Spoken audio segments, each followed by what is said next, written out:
Good morning friends. Chapter 10 प्रकाश का परावर्तन और प्रकाश का अपवर्तन। Next points. वस्तु का प्रतिबिंब। वस्तु पर के कोई एक बिंदु में से निकलने वाली सभी प्रकाश की किरणें परावर्तित अथवा अपवर्तित होकर दूसरे कोई बिंदु पर केंद्रित हो अथवा दूसरे कोई बिंदु पर केंद्रित हो वैसा आभास हो, तब दूसरे बिंदु को प्रथम बिंदु का प्रतिबिंब कहते हैं। वस्तु पर के कोई एक बिंदु में से निकलने वाली सभी प्रकार की प्रकाश की किरणें परावर्तित होकर अर्थात टकराकर या तो अपवर्तित होकर अर्थात आगे बढ़कर दूसरे कोई बिंदु पर केंद्रित हो या केंद्रित हो वैसा आभास हो, तब दूसरे बिंदु को प्रथम बिंदु का प्रतिबिंब कहा जाता है। प्रतिबिंब के दो प्रकार है, एक वास्तविक प्रतिबिंब और दूसरा आभासी प्रतिबिंब। यदि प्रकाश के किरण परावर्तित अथवा अपवर्तित होकर वास्तव में कोई बिंदु पर केंद्रित होते हैं, यदि प्रकाश के किरण परावर्तित होकर अथवा अपवर्तित होकर वास्तव में कोई बिंदु पर केंद्रित होते हैं, तो उनके द्वारा बनने वाले प्रतिबिंब को वास्तविक प्रतिबिंब कहते हैं।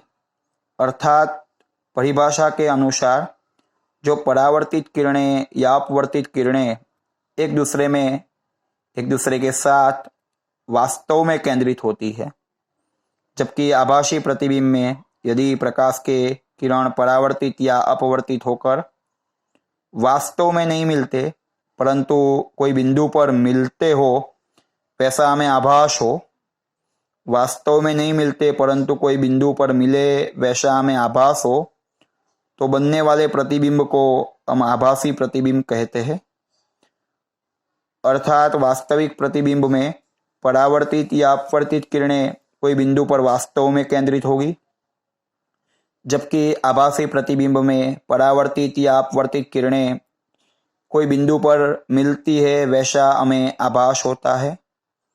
वास्तविक प्रतिबिंब हमेशा उल्टा होता है, मतलब वस्तु की तुलना में उल्टा, और आभासी प्रतिबिंब हमेशा सीधा होता है, मतलब वस्तु की तुलना में सीधा। ये पेन ऐसी रखी है तो इसका उल्टा प्रतिबिंब इस प्रकार का बनेगा, जबकि ये पेन ऐसी रखी है तो इसका सीधा प्रतिबिंब ऐसा ही बनेगा। वास्तविक प्रतिबिंब को हम पर्दे पर प्राप्त कर सकते हैं, जबकि आभासी प्रतिबिंब को हम पर्दे पर प्राप्त कर सकते नहीं हैं। वास्तविक प्रतिबिंब को हम पर्दे पर प्राप्त कर सकते हैं और आभासी प्रतिबिंब को हम पर्दे पर प्राप्त कर सकते नहीं हैं।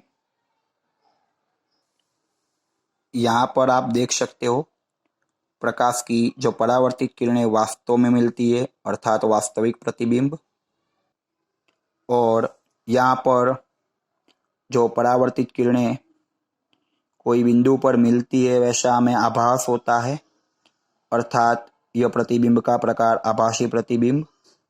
यहाँ पर अपवर्तित किरणें कोई बिंदु पर केंद्रित होती है वास्तव में अर्थात वास्तविक प्रतिबिंब।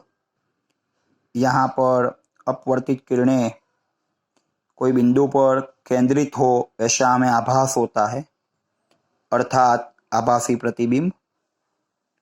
नेक्स्ट पॉइंट, दर्पण। किसे कहते हैं दर्पण? लिसी और चमकीली सतह जो उसके पर गिरने वाले प्रकाश का परावर्तन करे। लिसी और चमकीली सतह जो उसके पर गिरने वाले प्रकाश का परावर्तन करे, उस प्रकार की सतह को हम दर्पण कहते हैं। अर्थात दर्पण प्रकाश का परावर्तन करता है। दर्पण के दो प्रकार है, एक गोलीय दर्पण और एक समतल दर्पण। गोलीय दर्पण किसे कहते हैं? जिसकी परावर्तक पृष्ठ मतलब परावर्तक सतह एक खोखले गोले का एक भाग हो अर्थात वक्र हो। परावर्तक पृष्ठ खोखले गोले का एक भाग हो अर्थात वक्र हो, जबकि समतल दर्पण में परावर्तक सतह समतल होती है। गोलीय दर्पण के वापस दो प्रकार, अवतल दर्पण और उत्तल दर्पण। अवतल दर्पण में अंदर की सतह परावर्तक होती है, अर्थात आप देख सकते हो यहाँ पर बाहर की सतह खुरदरी है और अंदर की सतह चिकनी अथवा तो परावर्तक होती है। जबकि उत्तल दर्पण में बाहर की सतह परावर्तक होती है, अंदर की सतह खुरदरी होती है। अवतल दर्पण प्रकाश की किरणों को परावर्तन के बाद केंद्रित करने का काम करता है।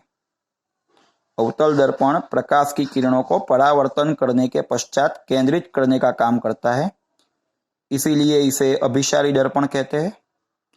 आप देख सकते हो ये अवतल दर्पण है, ये प्रकाश की किरणें हैं, परावर्तित करने के पश्चात ये परावर्तित किरण एक दूसरे के साथ केंद्रित होती है। यह भी अवतल दर्पण है, ये परावर्तित किरणें परावर्तन के पश्चात केंद्रित होती है, अर्थात ये अभिसारी दर्पण माना जाएगा। जबकि उत्तल दर्पण प्रकाश की किरणों को परावर्तन के बाद विकेंद्रित करता है। उत्तल दर्पण प्रकाश की किरणों को परावर्तन के बाद विकेंद्रित करता है, इसीलिए उत्तल दर्पण को हम अपसारी दर्पण कहते हैं। यह आप देख सकते हो ये उत्तल दर्पण है, प्रकाश की किरण परावर्तित हो चुकी, उसके बाद विकेंद्रित हुई अर्थात एक दूसरे से दूर फैलती है। ये जो परावर्तित किरणें हैं वो एक दूसरे से दूर फैलती है, इसीलिए हम उत्तल दर्पण को अभिसारी दर्पण भी कहते हैं। गोलीय दर्पण संबंधित कुछ पारिभाषिक शब्द। पहला पारिभाषिक शब्द वक्रता केंद्र। गोलीय दर्पण जिस खोखले गोले का एक भाग है, ऐसा गोला हमें कल्पित करना है। गोलीय दर्पण जिस खोखले गोले का एक भाग है, वैसे गोले के केंद्र को हम वक्रता केंद्र कहेंगे। ये अवतल दर्पण बताया है, ये उत्तल दर्पण के लिए। ये अवतल दर्पण अर्थात बाहर की सतह इस प्रकार खुरदरी होगी। ये उत्तल दर्पण मतलब अंदर की सतह इस प्रकार खुरदरी होगी। गोलीय दर्पण की वक्र सतह जिस खोखले गोले का एक भाग हो, वैसा हमें गोला कल्पित करना है। इस गोले के केंद्र को हम वक्रता केंद्र कहते हैं और इस गोले की त्रिज्या को हम वक्रता त्रिज्या कहते हैं। गोलीय दर्पण की वक्र सतह जिस खोखले गोले का एक भाग हो, उस गोले के केंद्र को हम वक्रता केंद्र कहते हैं और उस गोले की त्रिज्या को हम वक्रता त्रिज्या कहते हैं। वक्रता केंद्र को हम C द्वारा दर्शाते हैं, जबकि वक्रता त्रिज्या को हम R द्वारा दर्शाते हैं। गोलीय दर्पण की जो परावर्तक पृष्ठ है, परावर्तक सतह है, उसका जो मध्य बिंदु होगा उसे हम ध्रुव कहेंगे। गोलीय दर्पण की परावर्तक पृष्ठ का जो मध्य बिंदु होगा उसे हम ध्रुव कहेंगे। मुख्य अक्ष गोलीय दर्पण के ध्रुव और वक्रता केंद्र में से पसार होने वाली काल्पनिक रेखा जो है उसे हम मुख्य अक्ष कहेंगे। ध्रुव और वक्रता केंद्र में से पसार होने वाली काल्पनिक रेखा को हम मुख्य अक्ष कहेंगे।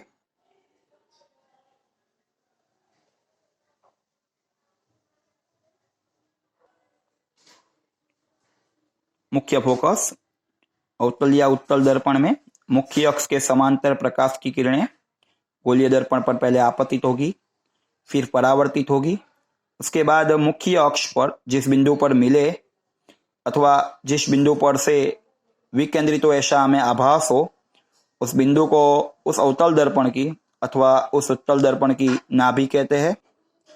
यहाँ आप देख सकते हो अवतल दर्पण में मुख्य अक्ष के समांतर प्रकाश की किरणें परावर्तन के बाद मुख्य अक्ष पर इस बिंदु पर मिलती है, इसीलिए इसे नाभि कहते हैं। उत्तल दर्पण में प्रकाश की किरणें परावर्तन के पश्चात इस बिंदु पर से विकेंद्रित होती है, वैसा हमें आभास है, इसीलिए इस बिंदु को भी हम नाभि कहेंगे। गोलीय दर्पण में जो ध्रुव और नाभि के बीच की दूरी को नाभ्यांतर कहते हैं। गोलीय दर्पण में ध्रुव और नाभि के बीच की दूरी को हम नाभ्यांतर कहते हैं।